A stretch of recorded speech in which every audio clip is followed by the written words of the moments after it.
إياك ثم إياك ثم إياك أن تكن خصما لشخص ليس له إلا الله، أن تكن خصما لشخص ليس له إلا الله. إياك أن تعادي أحد ليس له إلا الله.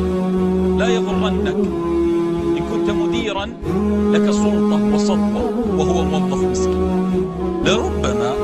ربما أنت في ليلة هادئة وكنت ضاحكا مبتسما وهو قام فتوضأ وصلى ركعتين لله ورفع يديه إلى السماء وقال اللهم إني مغلوب فانتصر، فينتقل ملف القضية من الأرض إلى السماء فيقول الله لها وعزتي وجلالي لأنصرنك ولو بعد حين، وعزتي وجلالي لأنصرنك ولو بعد حين.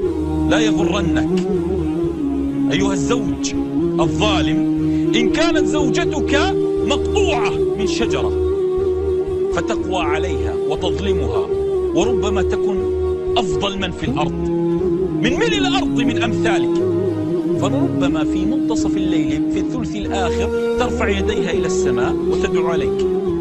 فما الذي ينصفك؟ فما الذي ينصفك؟ لا يغرنك أنك أمسكت يد أبيك وهو في سكرات الموت وقمت بتوقيع ووقعت العقود فحرم ببيع وشراء وحرمت إخوتك من الميراث، فكل لحم نبت من السحت فالنار أولى به.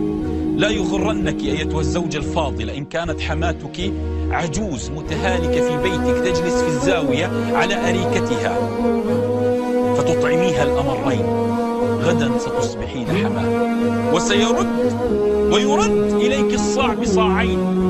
لا يغرنك أيها الجار إن كان جارك مسكين فريسة سهلة فتأخذ منه مترا من الأرض وتتسلط على أرضه. لا يوجد أقوى من مسكين ليس له إلا الله.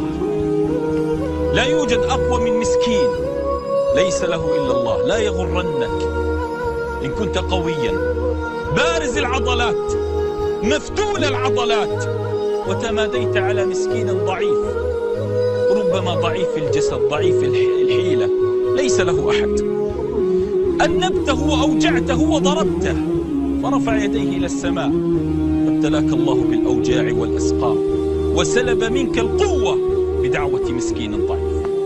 لا يغرنك إن كنت تركب السيارة الفارهة بأرقام فارهة وتمشي بسيارتك مختالة وتضيق على الناس بالطريق يمينا وشمالا، دعوة مظلوم تسلبك كل المال الذي تحويه. لا يغرنك أخي الفاضل الدنيا بأسرها، فالدنيا ما هي الدنيا؟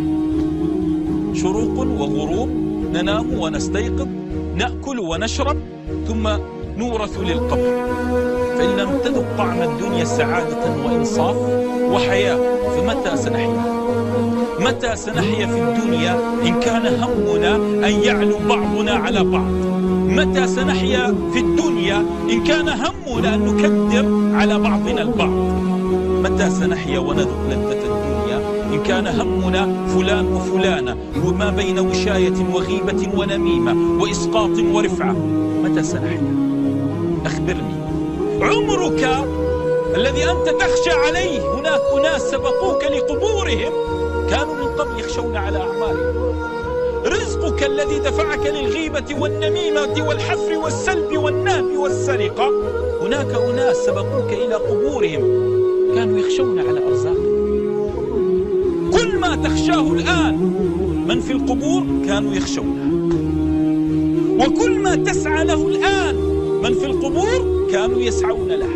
هم خرجوا وأنت ستخرج، هم خرجوا وأنت ستخرج، فمتى ستحيا في الدنيا؟ الدنيا بسيطة، معادلة بسيطة.